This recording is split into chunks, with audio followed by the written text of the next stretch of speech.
मैं उन लोगों में से नहीं हूँ जो अपने पैसों को घर की तिजोरी या बैंक्स में सेव करके रखता है, बल्कि मैं उन लोगों में से हूँ जो अपने पैसों को काम पर लगाता है उनसे और पैसे बनाने के लिए। क्योंकि मुझे मार्केट के बारे में नॉलेज है कि कैसे आप मार्केट में पैसे से और पैसा बना सकते हो, वो भी बैठे बैठे। तो अगर आप लोग भी जानना और सीखना चाहते हो तो वीडियो में बने रहना। आप अपने पैसों को अगर घर की तिजोरी में रखते हो तो उसका कोई फ़ायदा नहीं है। चाहे कितने भी साल तक अपनी तिजोरी में उसे रख लो, वो नहीं बढ़ने वाला। अब दूसरी चीज़ जो आप लोग करते हो, आप बैंक में सेव करते हो या एफडी में।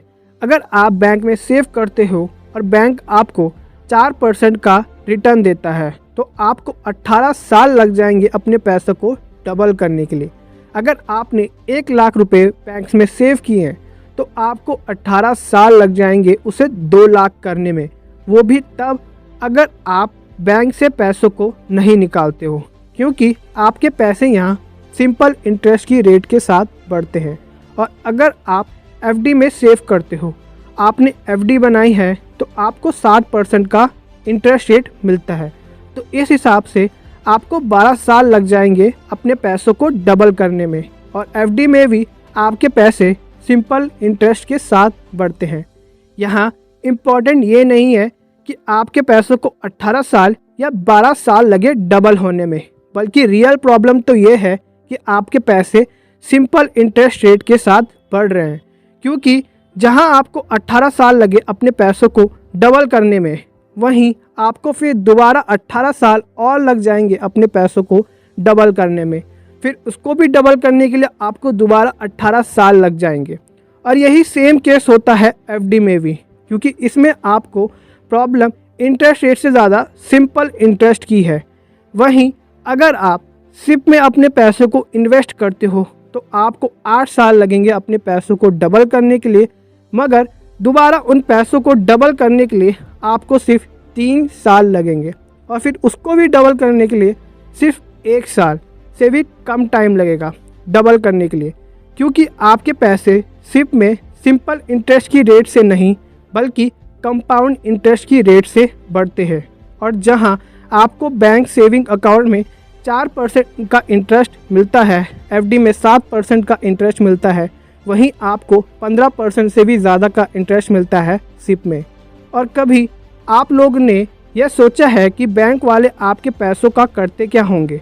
बैंक वाले भी आपके पैसों को 4% के इंटरेस्ट के साथ कैसे बढ़ाते हैं? उनके पास पैसा आता कहाँ से है? असल में बैंक्स की अर्निंग का 2 बहुत ही बड़े सोर्स है। पहला, वो लोन प्रोवाइड करता है जिसमें वो 4 से 10% का इंटरेस्ट लेता है हर महीने।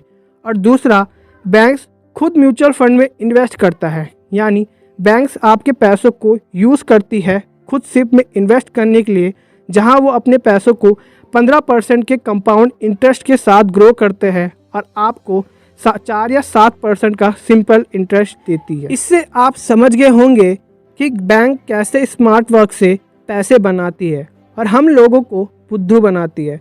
क्योंकि हम लोग तो यह सोचकर खुश हो जाते हैं कि हमें 4% का इंटरेस्ट मिल रहा है, हमारे लिए वो बहुत है।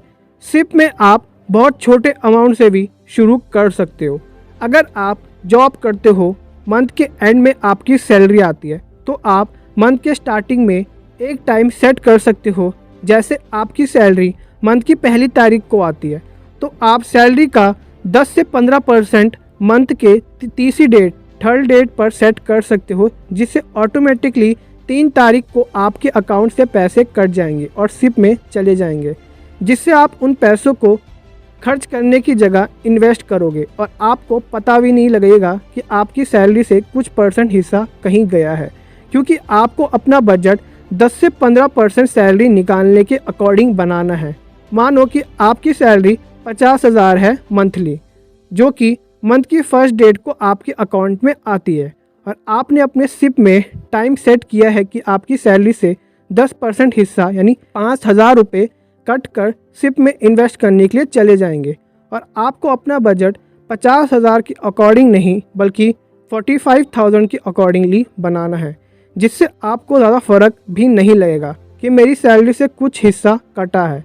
ये सभी को पता है कि मार्केट का प्राइस जब भी नीचे जाता है तब हमें शेयर्स खरीदने चाहिए और जब प्राइस बढ़ जाती है तब सेल करना चाहिए। NAV जैसे किसी कंपनी के शेयर प्राइस होती है 100 रुपये, यानी यह उस कंपनी के एक शेयर की प्राइस है।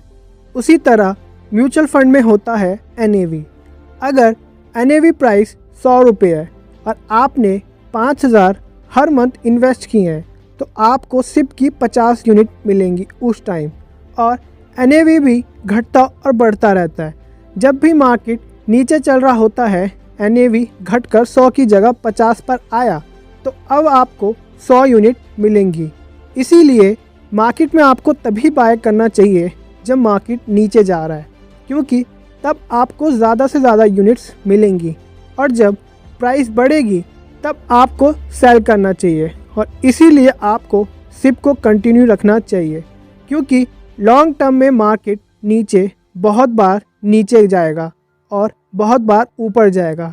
जहां एक टाइम NAV 100 रुपये चल रहा था तो उस मंथ आपको 50 यूनिट्स मिली और वहीं नेक्स्ट मंथ NAV घटकर 50 हो गई, तब आपको 100 यूनिट्स मिलेंगी। और SIP का सबसे बड़ा एडवांटेज भी यही है कि मार्केट कितना भी नीचे क्यों ना गया हो और मार्केट थोड़ा सा भी ऊपर क्यों ना गया हो, मगर आप SIP से तब भी ग्रो कर सकते हो। मगर लोगों का माइंडसेट ऐसा है, जब भी मार्केट क्रैश होता है तब वो इन्वेस्ट नहीं करते हैं या अपने पैसों को निकाल लेते हैं, बल्कि यही सही टाइम होता है और ज़्यादा इन्वेस्ट करने का। यही सही टाइम है बड़े अमाउंट में इन्वेस्ट करने के लिए, क्योंकि मार्केट फिर से खड़ा होगा और फिर से ऊपर जाएगा ही जाएगा, क्योंकि आप तभी बहुत ज़्यादा प्रॉफिट कर सकते हो जब बाकी लोग मार्केट में पैसे लगाने से डर रहे हो और आप उस टाइम पैसे लगाओ, और जब बाकी लोग पैसे लगा रहे हो तब आप मार्केट दोबारा नीचे जाने का वेट कर रहे हो।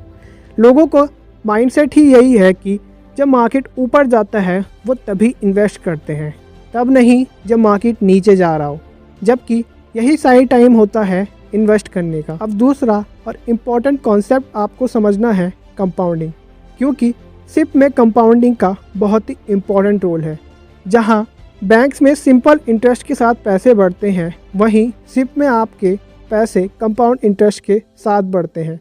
अगर आप हर मंथ 5000 रुपये इन्वेस्ट करते हो तो आपको 23 साल लग जाएंगे 1 करोड़ का प्रॉफिट करने में।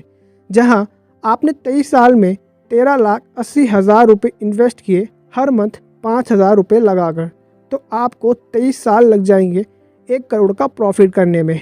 मगर नेक्स्ट 1 करोड़ कमाने में, यानी नेक्स्ट 1 करोड़ का प्रॉफिट करने में आपको सिर्फ 4 साल लगेंगे, जबकि यहाँ भी आपके पैसे उसी रेट के साथ बढ़ रहे थे। उन 23 साल में भी आपको 15% का इंटरेस्ट मिला और अगले 4 साल में भी आपको 15% का ही इंटरेस्ट मिला।